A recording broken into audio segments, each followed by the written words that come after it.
Welcome to ALR news. Shri Sathya Sai జిల్లా పుట్టపర్తి నియోజకవర్గం నల్లమడ మండలం కూటాలపల్లి గ్రామంలో ప్రచార కార్యక్రమంలో భాగంగా ఎన్డీఏ కూటమి అభ్యర్థి పల్లె సింధూరారెడ్డి గారు మాట్లాడుతూ గడిచిన ఈ 5 ఏళ్ల కాలంలో వైసీపీ ప్రభుత్వంలో నిలిచిన రాష్ట్రం ఏదంటే అది ఆంధ్రప్రదేశ్. రైతులు ఆత్మహత్య విషయంలో 3వ స్థానంలో మన రాష్ట్రాన్ని నిలబెట్టిన ఘనత జగన్మోహన్ రెడ్డికి దక్కుతుందని ఆమె తెలియజేశారు. వెళ్ళి సైకిల్ గుర్తుకి ఓటేసి ఆ ఫ్యాన్ రెక్కల్ని ఇచ్చేద్దాం. మనం గత 5 సంవత్సరాలుగా చూస్తున్నాం, ప్రతి ఒక్కరూ ఇబ్బంది పడుతున్నారు, కష్టపడుతున్నారు, అక్రమాలు చూస్తున్నారు. ఏ ఊర్లో తీసుకున్నా, మన ఆంధ్రప్రదేశ్ రాష్ట్రంలో ఏది తీసుకున్నా, మన పుట్టపర్తి నియోజకవర్గం తీసుకున్నా, ఎక్కడ కూడా అభివృద్ధి అనేదే జరగలేదు. ఏదైనా అభివృద్ధి జరిగింది అంటే అది గత ముందు ప్రభుత్వంలో జరిగిండేది మాత్రమే కనిపిస్తుంది. ఎందుకు మనం ఇప్పుడు వచ్చిన రోడ్డు కూడా అప్పట్లో పల్లె రఘునాథ్ రెడ్డి గారు వేసిండే రోడ్డే. ఈ గత 5 సంవత్సరాలు కనీసం అందులో మట్టి కూడా వేయలేదు. వీళ్ళు ఏ ఊర్లోనూ కనీసం ఒక స్ట్రీట్ లైట్ పెట్టలేదు, ఒక చెరువు నింపలేదు, ఒక ట్యాంక్ కట్టించలేదు. వాళ్ళు చేసిందల్లా ఒకటి, ఆ ట్యాంకులకి వైసీపీ రంగులు కొట్టించారు కానీ నీళ్లు నింపడం మర్చిపోయారు. ఏ రంగంలో చూసుకున్నా, ఎవరు చూసుకున్నా వాళ్ళు కష్టపడుతూనే ఉన్నారు. మహిళలకి ఏదైనా చేసి ఆదుకున్నంతే ఈ ప్రభుత్వం గత 5 సంవత్సరాలుగా. ఒక నిమిషం చూడండి, పిల్లల్ని ప్రతి బిడ్డకి చదివిస్తామని చెప్పి ఇంట్లో ఎంతమంది పిల్లలున్నా ఒకే ఒక బిడ్డకి మాత్రమే ఇస్తున్నారు. 15,000 అని చెప్పారు. ఒకే ఒక బిడ్డకి 13,000. అది కూడా మీరు ఎన్నిసార్లు సచివాలయాల చుట్టూ తిరుగుతున్నారో మీకు తెలిసిందే విషయమే. ఇంకా ఎంసెట్ ఇలాంటివి రాసే ప్రొఫెషనల్ కోర్సులకి దానిలకి రాసే పిల్లలకి అయితే బాగా ఐడియా ఉంటుంది. మామూలుగా ఎప్పుడు రాస్తారు ఎంసెట్? అవన్నీ ఏప్రిల్ నెల, మే నెలలో రాస్తారు. దానికి కౌన్సిలింగ్ ఎప్పుడు జరగాల? జూలై నెల, ఆగస్ట్ నెల. కానీ మీరు చూసుకుంటే గత 5 సంవత్సరాలుగా కౌన్సిలింగ్లన్నీ ఎప్పుడు జరుగుతున్నాయి? డిసెంబరు, జనవరి. అంటే సగం మంది విసిగిపోయి బయట రాష్ట్రాలకు పోతే అంతమందికి మనం ఫీ రియంబర్స్మెంట్ ఎగరగొట్టొచ్చు అని ఆలోచనలో ప్రభుత్వం పోతుంది. ఇలాంటి ప్రభుత్వం, ఎవరికి ఉపయోగం లేని ప్రభుత్వంతో ఏం చేయాలో అర్థం కావట్లేదు. ఇన్ని కష్టాలుండి 13 లక్షల కోట్ల అప్పు చేసి పెట్టారు రాష్ట్రానికి. అంటే మన ప్రతి కుటుంబం పైన, మన పిల్లల పైన ఇంకా వచ్చే ఈ అప్పు వల్ల వచ్చిండే భారము 8 లక్షల రూపాయలు మన ఒక్కొక్క కుటుంబం మీద పడే భారం. అదంతా మనం కట్టాల్సిందేదే, ప్రజలే కట్టాల్సిందేది, వేరేవారు కాదు. అది ఎలా కట్టిస్తున్నారు? ధరలన్నీ ఎంత పెరిగిపోయినాయో మీరు చూస్తున్నారు కదా. ఇంట్లో ఏదన్నా వస్తువు కొనుక్కోగలుగుతున్నామా? నిత్యావసర వస్తువులు ఎంత పెంచేశారు? పెట్రోల్, డీజిల్ ఎన్నిసార్లు పెంచారు రేటు? పక్క రాష్ట్రాల కంటే మనం ఎంత ఎక్కువగా కడుతున్నామో చూడండి ఒకసారి. ఇంకా డీజిల్, ఇంకా సిమెంటు, ఇసుక, స్టీలు ఎన్నిసార్లు పెంచారో. ముందు 200 రూపాయలకి వచ్చే సిమెంట్ ప్యాకెట్ ఇప్పుడు 400 వరకు కట్టాల్సి వస్తుంది. ఎందుకు? ఆయనకి భారతీయ సిమెంట్స్ ఉన్నాయి కాబట్టి. ఇంకా కరెంటు బిల్లులు ఎన్నిసార్లు? 8 సార్లు పెంచారు. బస్ ఛార్జీలు ఎన్నిసార్లు పెంచారు? 8, 7 సార్లు పెంచారు.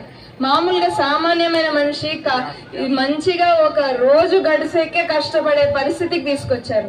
సంక్షేమం అని తీసుకొచ్చారు. సంక్షేమం అని చెప్పారు, నవరత్నాలు అని చెప్పారు. దాంట్లో ముఖ్యంగా ఒకటి, మద్య నిషేధం చేయకుండా అసలు ఎలక్షన్లకే పోటీ చేయమని చెప్పారు. కానీ మద్య నిషేధం జరిగిందా? అన్ని కల్తీ బ్రాండ్లు అమ్మి పెడుతున్నారు. ఎంత మందికి ఆరోగ్యాలు పాడైనాయో ఒక్కసారి చూడండి. ఇంకా మన యువతకి ఏదైనా ఒక్క మంచి ఉద్యోగం ఇచ్చారేమో చూడండి. మెగా డిఎస్సి వచ్చిందా? ఈ రోజు వరకు మెగా డిఎస్సి అనౌన్స్మెంట్ లేదు. జాబ్ క్యాలెండర్స్ ప్రతి సంవత్సరం 1వ తారీఖు ఇస్తామని చెప్పారు. ఈ రోజు వరకు జాబ్ క్యాలెండర్లు ఇవ్వలేదు. ఇంకా ఇచ్చిండే ఉద్యోగాలల్లా అప్పడాలు వేసుకోమని, వడియాలు వేసుకోమని చికెన్ మార్కెట్, మటన్ మార్కెట్ లో ఇక్కడ ఇచ్చారు పిల్లలకి. ఇందుకోసమేనా మన పిల్లల్ని చదివించేది మనము అనేది ఒక్క నిమిషం ప్రశ్నించాలి. పీజీ కోర్సుల వరకు కేజీ నుంచి పీజీ దాకా ఫీ రియంబర్స్మెంట్ ఇస్తామని చెప్పారు. కానీ ఏం చేశారు? రాగానే వాళ్ళు వైసీపీ ప్రభుత్వంలో ఉండే వాళ్ళు పీజీ కోర్సులకి పూర్తిగా ఫీ రియంబర్స్మెంట్ తీసేశారు. ఇప్పుడు ఏదన్నా ఉద్యోగానికి వెళ్ళాలి, ఏదన్నా లెక్చరర్ పోస్ట్ అవ్వాలి అంటే పీజీ కోర్సులు చేయకపోతే ఎలా ఉద్యోగాలు ఇస్తారు ఎవరైనా? మనమేమో మన దగ్గర ఇంత మంది జనాలుండి, పిల్లలుండి భవిష్యత్తు లేకోకుండా బయట రాష్ట్రాల నుంచి పీజీ కోర్సులు చేసిన వాళ్ళని తెచ్చుకొని పెట్టుకోవాల్సి వస్తుంది ఉద్యోగాల్లో. ఇది మన రాష్ట్ర పరిస్థితి. ఇప్పుడు ఇండియాలో ఒక్క దాంట్లో ఆంధ్రప్రదేశ్ ఫస్ట్ తీసుకొచ్చారు వైసీపీ ప్రభుత్వం. ఏంట్లో తెలుసా? 24% పిల్లలు చదువుకున్న గ్రాడ్యుయేట్స్ ని ఉద్యోగాలు లేకోకుండా చేసింది దాంట్లో, అంటే అన్ఎంప్లాయ్మెంట్ దాంట్లో ఇండియాలో ఫస్ట్ ప్లేస్ లో నిలిచింది ఆంధ్రప్రదేశ్. రైతుల ఆత్మహత్యల్లో 3వ స్థానంలో, ఇండియా మొత్తానికి 3వ స్థానంలో ఉంది. సిగ్గైతుంది మనకి, రాష్ట్రానికి ఒక పేరుకి రాజధాని చెప్పుకోవడానికి లేదు.